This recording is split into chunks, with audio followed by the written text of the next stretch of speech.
Good morning, everyone, and welcome to our program, Ask Mason, our program where every other week we try to answer any questions that the community has.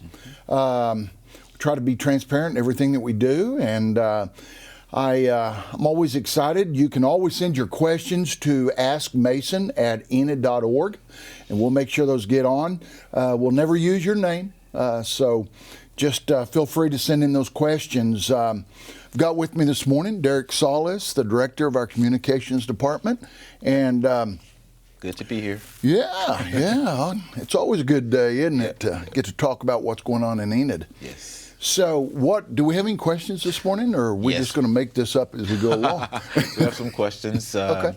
You know, we recently had the recall election, and many individuals in the community would like to know more about, just for transparency's purposes, when the new commissioner would take the oath of office and the details surrounding the new commissioner. Yeah.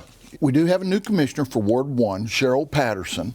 I would say that if you have not had an opportunity to meet her, and I know she's the commissioner now in Ward 1, but keep in mind, everything we vote on is for the entire city usually. So I encourage everyone to get out and meet Cheryl. I think you'll find that she's a very kind, very considerate, but she also studies the topics. And so I think she's going to be very good for Enid. During a regular election, we vote February the 14th, and then we don't start until May the 1st. So there's quite a gap in there, and that has led to some confusion during this election. But on a recall election, it's instant. As soon as one person's voted out and the other one's voted in, I say instant, almost instant. It takes about 3 days, 4 days for the county election board to certify the election, make sure that all the votes are correct and the people that voted were true voters, and they have done that now. Mm-hmm. So she will actually, her first meeting will be the 14th, will be April the, or not the 14th, the 16th. I'll get it straight. Yes. April the 16th. And we've already started the process of briefing her, just bringing her up to date on a lot of the projects that are going on and where we're at and issues that we have, so she kind of knows ahead of time. I know I've been asked the question before, why do y'all not deliberate longer on some of those topics when you get up there? It's because we've already had a lot of meetings and a lot of conversations on some of those topics. So by the time we get to the commission meeting, we've already read 100 pages on some of that stuff. Yeah. So we're trying to get her up to speed right now. But I'm excited about that. So I will swear her in on the night of the 16th, and then she will be absolutely official after that. So okay, very good. Yeah. Very good.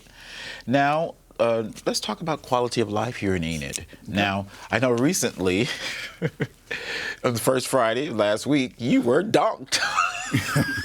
Yeah, more than once. Let's talk about that activity. You know, first Friday, that's a good thing that's just started. So let's talk about that. Wow. I tell you what, if you haven't been to one of our first Fridays lately, it has grown. I mean, there are a lot of people going to those things. And yes, I was dunked. I was asked to be in the dunk tank. I was kind of in hopes that no one would show up to that, but no, apparently that's a big deal to get to dunk the mayor. So had all kinds of parents paying their children, buying them tickets for them to get up there and dunk me. And the answer that everybody's asked me is, yes, that water was cold. In April, water is cold outside, so it was very cold, but it was for a good cause. But if you talk about just first Friday, I was amazed. I got down there early and walked around. You know, we were celebrating all this month also, Month of the Military Child, which we had Nicole Painter and Peyton Peru on here a couple weeks ago, I guess it was, talking about that project that's going on. And they had a booth, and there were a lot of military people over there at that booth talking to them and asking questions, and people from our community, so that was great. We also, it's Child Advocacy Month as well, and all the little wooden figurines, cutouts of the children downtown, 271 of those, which represent the total number of confirmed cases of abuse or neglect of a child just in Garfield County. Right. Just in Garfield County. Right. You know, in my notes that or my thoughts before I read the proclamation was all the times I've driven by there, and I knew what it was, but I didn't realize how they changed the number of those Yes. wooden children every year to represent how many actual cases they have. And, you know, I'll never drive by there again without thinking about that. So, but we had that going on, which was a wonderful cause. And, you know, the firemen, oh man, they had a big event going on. They call it the Fireman Games, or Firefighter Games, I think is what they call that. And, you know, they had 5 rural fire departments aside from their teams that were down there playing those games. And I just watched all those little kids watch those firefighters. That's got to be good PR for our firefighters. Yes. You know, all the things they do, they just, you know, the old cliche, they're always running in when everybody else is running out. Yeah. Well, you see a firefighter or one of our police officers, pat them on the back for what they do. So that was going on. Then if you go on around the block, there was a ball game down at David Allen Park, Memorial Park. And then we also had hairball going on, which was, I guess, packed or just virtually packed. You know, when you become mayor or you're a city commissioner, you start counting cars on every event to see how many people are showing up. And wow, you could not hardly find a parking place downtown Friday night. So it was so exciting. I mean, there were just people everywhere. So moving forward, come down on First Friday. Come down anytime, but come down on First Friday. There's all the merchants have tables out. Yes. They're doing drink specials. They're doing all kinds of fun things. So come down and be a part of that. Yes. And I think this year they have all of their First Friday themed. I think that was a carnival Yes. First Friday, but they all will be themed different. Yes. Of course, everybody loves the Oktoberfest one in October, but And why would that be, Derrick? right. Yeah. Yeah. Speaking of still staying on quality of life, I know at the last council meeting that they talked more about the contract renewal for STRAT Bank Center, Yeah. who brings a lot of quality of life concerts and meetings and what have you to our community. Let's talk more about that. Most people may not understand the impact of the STRAT Bank Center and the reason why we have to allocate some money to them at times. Yeah. Very good topic. Thank you. So where to start on that? Built the STRAT Bank Center years ago. I'm not going to say it has always struggled, because what we have to realize is the purpose of that event center was to have quality of life. Whenever we talk to companies or we talk to new doctors that are coming in, considering Enid, they've all looked at what there is to do in Enid. I mean, every time. They know that sometimes better than we do whenever they come to town. They're always asking questions. Tell us about the event center and what's going on. So we felt years ago, our community, that it was just so important that we had the STRAT Center. Now, if you look at the data from every event center across the country, there's very few of them that actually operate in the black. What you have to do is factor in the economic impact that that has on a community. So what does that mean? Well, hairball the other night. All those people that had come to fill those seats, 3,000 of them or so, they ate dinner somewhere. Mm-hmm. Chances are in Enid, I'm guessing, somewhere. And probably, if you drill down a little farther, which we can with our new software that we have, Placer AI, we can find out exactly where they ate. But they eat at our restaurants. They purchase fuel here. Yeah.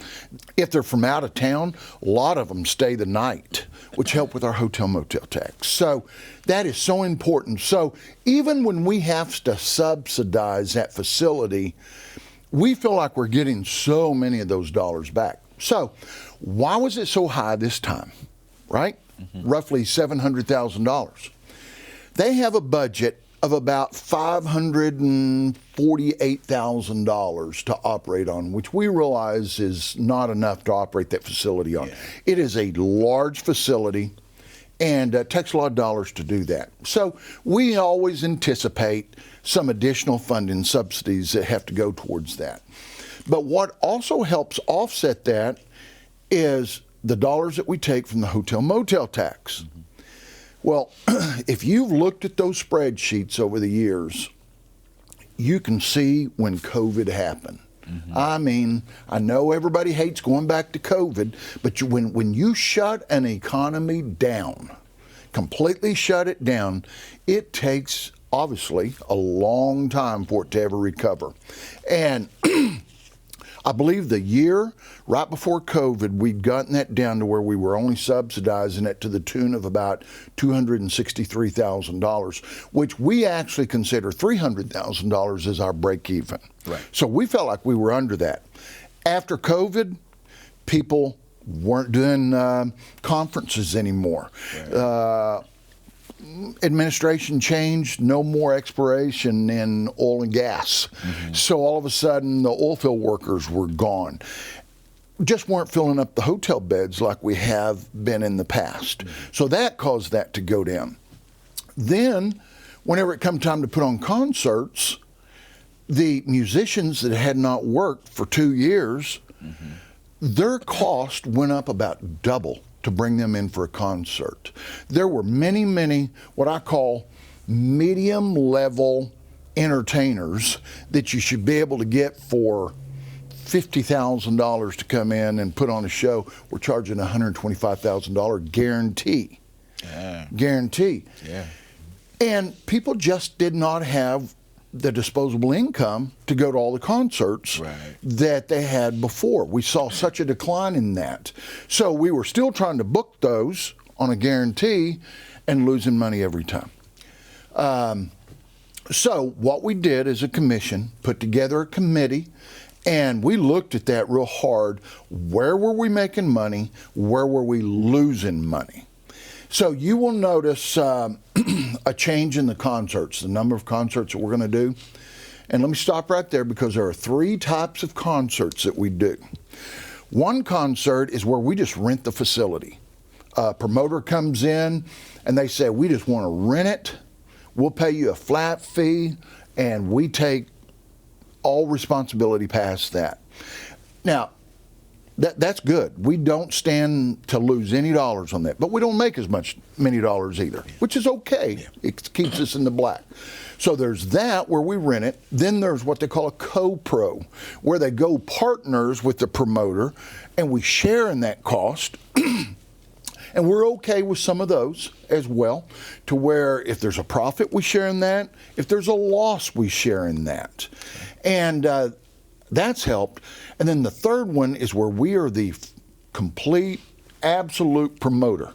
We stand to make more money, but we also stand to lose a lot more money. We cut those out. We're not doing those anymore.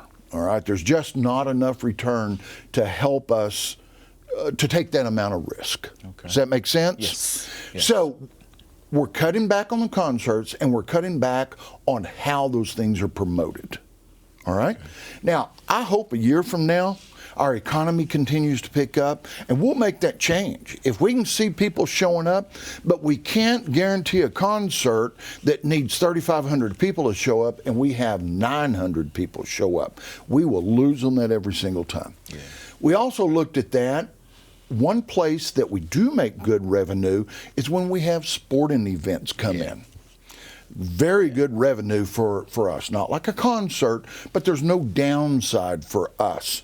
And you've seen the Mid-America Wrestling Tournament. Mm-hmm. Jiminy Christmas. There are buses everywhere on that. And I mentioned that, by the way, during the State of the City address, and just how many people were eating all over our community. So those are big events. But we also realize that if we're going to have more sporting events, our scoreboards were wore out. I mean, a lot of the electronics weren't even working on them. So you always hear me say, you've heard me say it many, many times, infrastructure doesn't fix itself. And those things are well over 10 years old. So in that $700, there was also some infrastructure buying new, $180,000 of that was buying new scoreboards. But if we're going to have more events like that, we want to bring in these people. We've got to have a state-of-the-art facility. Yes. So we're going to do that. The other thing is banquets. We make a lot of money off of that, or the STRAT Center does, which helps offset the subsidy that we provide. We just got a new cook over there. They'd had trouble, or chef, not a cook. They'd had a lot of trouble getting someone that would stay. They had traveling chefs, which were okay. Well, we finally now have a permanent one, and I've had food over there several times. Excellent, excellent. So we think that will help ramp that up. So in the new contract, we've changed that whole contract so that it's based on performance now.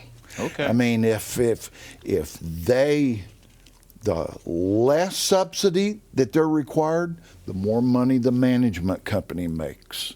The more subsidy they require, the less bonus money that they make. So we feel like everybody now has more skin in the game to make this thing go. We can't get rid of the STRAT Center. I mean, it's too important to our community.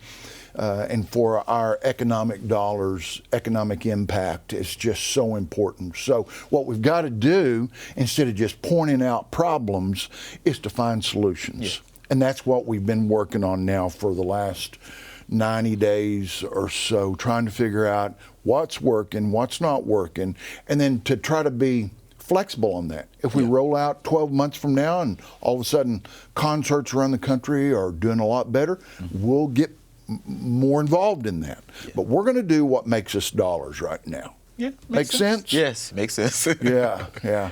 So that's a big project. We're fortunate to have it, but I guess because I've always been in business almost my entire life, I see that it ebbs and flows. Some years are better than other years. Yes. This was a tough year, and we may have another one or two like that. But we've got to stay in the game to make sure we have the quality of life that will cause people to want to come, live in Enid, stay in Enid, spend dollars in Enid. Yes. Okay? Very good. Those are all my questions. All right. Yes. Well, Derrick, thanks for those questions. I appreciate it. And whoever sends those in, thank you. Once again, send in all the questions that you want. I'll go through them and only answer the easy ones. No, I'm just kidding you. But that being said, seriously, thank you for the questions. We want you to know what's going on in our community. So with that being said, send in those questions to AskMason at Enid.org, and we'll get those answered. And keep going downtown, keep spending dollars in Enid. We have a great community with a lot of great projects going on and a lot of stuff you're going to see coming up pretty soon. Thank you. Bye.